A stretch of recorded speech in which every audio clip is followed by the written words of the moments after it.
Hey guys, almost everyone wants to make more money and get rich, but it never happens for most people. In this video, we're going to be looking at why it's so difficult to get rich, and we'll even throw in some tips on how you can do it. Amassing and keeping wealth is one of the hardest things you can set out to do. But is it easier or harder to get rich today than it was in the past? We're also going to give our take on this. Now, let's check it out.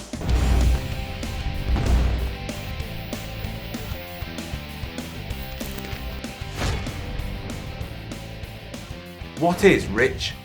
Although most people dream of becoming rich, most of us have never given two thoughts as to what rich actually is.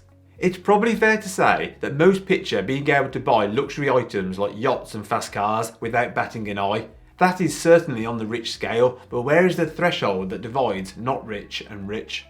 Everybody will have their own definition, but we define rich as the ability to live comfortably without having to work, as your lifestyle is funded by assets you own, what we call financial freedom or financial independence. High levels of financial wealth provide wealth of time and better health, in theory. Why a job probably won't make you rich. We'll keep this section brief as we've done enough job bashing over the years, but the fact of the matter is, if you want to become rich, it's unlikely that a job will suffice. Most jobs don't remunerate you enough to achieve wealth in a short amount of time. Even in a well-paid job, it often takes a few decades to squirrel away enough to quit work. Having a high income without free time is not rich by our definition. Moreover, the chances are that you didn't start out in that high-paid job. It usually takes a significant amount of time working your way to the top. So even when you achieve a job that pays well, it will take years of continuing to work before you can enjoy the fruits of your labour. Doctors, for instance, spend around 10 years studying and training before they get a real doctor's salary. After a decade, their financial journey is only at step one. So in essence, while you can eventually become rich slaving in a job, it will take more time than most people are understandably willing to give. And by the way, we want to give a special shout out to commission-free trading platform Stake, who are sponsoring this video. Stake are the go-to investing app to buy and sell US stocks. There are thousands of stocks to choose from, and they charge zero FX fees when you trade. Instead, Stake converts your pounds into dollars when you deposit money, so you only incur FX fees once rather than every time you trade as you do on other apps. Stake are giving away a free US stock worth up to $150 to everyone who signs up via our offer link, linked to in the video description below. Can investing make you rich? Investing in the stock market is often considered to be the only surefire way to get rich by a lot of people. But there are two major problems. Most people are not investing enough, and the compounding effect takes years if you don't have much money to start with. Here's a quick and realistic example of building wealth through investing. We think financial freedom is achieved for a single person once they have around £30,000 annually in passive income and therefore need an investment pot of around £750,000. This can be achieved by investing £500 a month, earning 8% returns, less 3% inflation, increasing the monthly contributions in line with inflation, and investing for a little over 33 years. And herein lies the problem. That's a long game for most people to play. This leads many people to try and take shortcuts, which only worsens their financial position. Short-term trading without the skills to do it will likely hurt you. We'll probably get hate for this one, but speculating on crypto or meme stocks is essentially gambling. It might make you rich, possibly, but it's not comparable to a safe, steady and boring index investment that has a long historical record of success. To sum it up, investing will make you rich eventually, or at the very least, will make you richer and more financially comfortable. And additionally, investing is essential for staying wealthy. No matter how you make your money, whether it's a job, a business, an inheritance, or whatever, that money needs to be invested, otherwise, you might not be rich for very long. You're too busy firefighting to get rich. If jobs don't cut it, hopefully we're in agreement that owning a business is your best chance of getting rich in a short time frame. However, starting a business seems like an impossibility for many because the journey is fraught with problems and risks. The biggest problem of all is most people are living permanently close to the breadline and are too busy firefighting on a day-to-day basis. Their focus is on covering their immediate living expenses, such as keeping a roof over their family's heads, so that they have zero spare time to ever invest in a business or side hustle that ultimately could change their life. If you're working a full-time job or even two jobs just to survive, even if you have time in the evenings, your best mental energies have already been spent. If you're going to build a successful business, it's going to require enough of your quality attention. You might even have other responsibilities like children or elderly parents to care for, which makes working on a business near impossible. Very few people are willing to put in the work and make the sacrifices.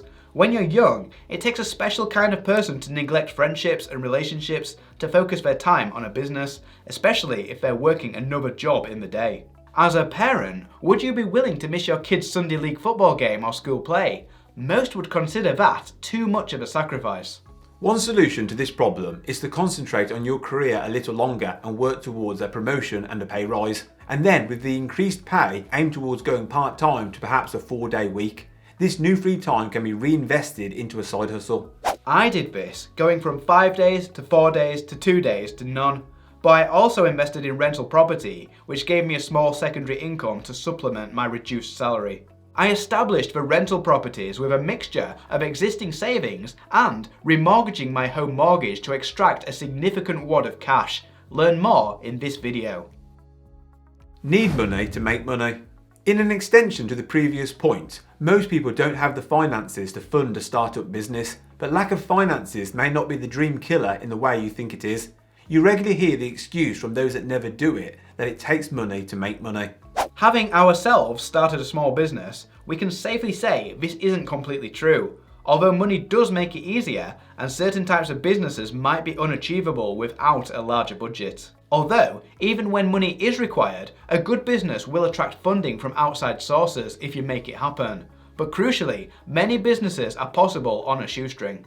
A lot of businesses can be started with just a tiny sum of money and a lot of your time. The real financial problem is how to find money to live on while your business is in its infancy and not producing enough profit, if any.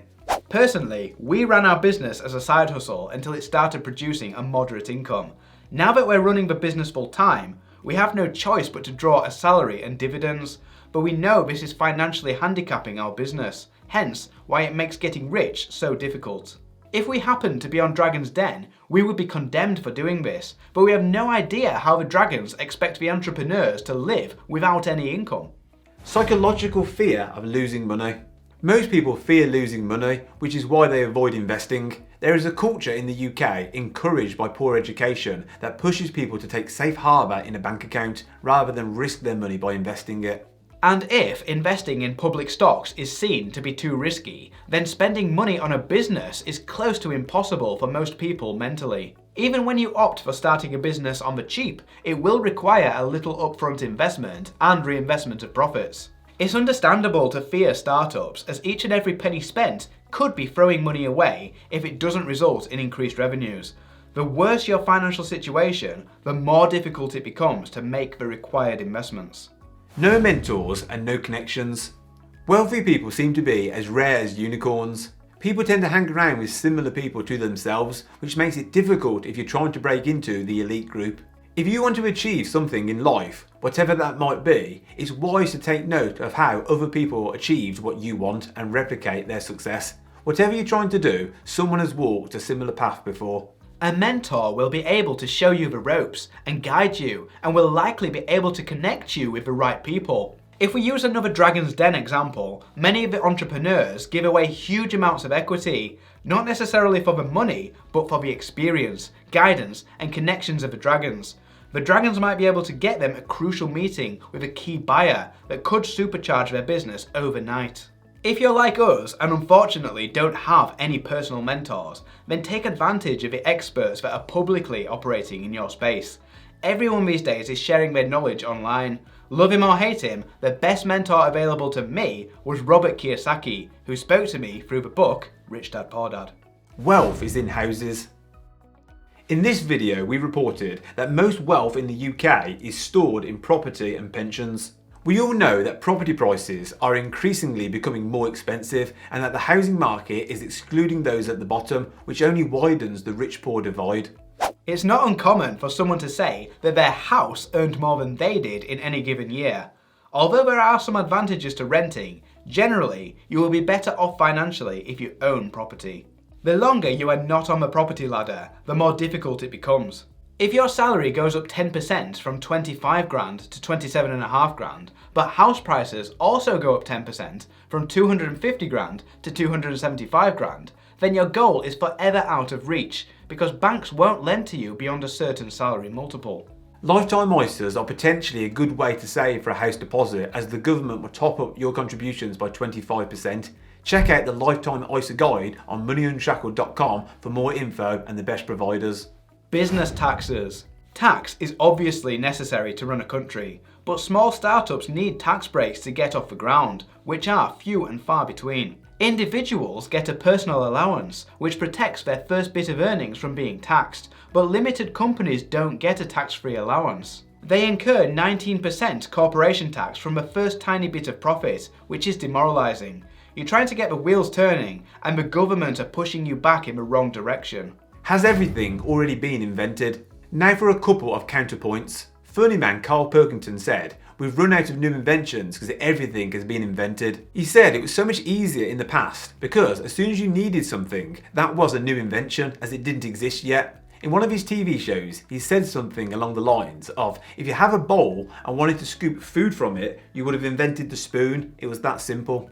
Carl is a comedy genius, but is forgetting in this case that today the rate of innovation is only increasing, which means it must be getting easier. You may well be watching this video on a little device that fits in your pocket, can communicate with anyone on the planet, and gives you the world's information at your fingertips. Access to suppliers, customers, jobs and information is better than ever. Those inventions, being a phone and the internet, have also made the world smaller. For those that choose to, you can locate a supplier or manufacturer who could bring your idea to life. This is a quick Google search away, whereas in the past we can only imagine this came at great effort and expense. You can take niche ideas and reach your customers globally. Ideas that were impossible before because of a small local market that didn't offer enough demand have now become viable. No longer do you have to waste money on untargeted advertising, which ultimately failed, when you can now pinpoint your exact target audience, and it's only getting better. On the jobs front, we all have better access to education than ever before. Although we still think there is a long way to go in making education affordable, it's undeniable that higher education boosts earnings, as evidenced by data provided by the ONS. For those educated to an A to C grade GCSE standard, gross annual earnings level out at around the age of 30 at an average of £19,000.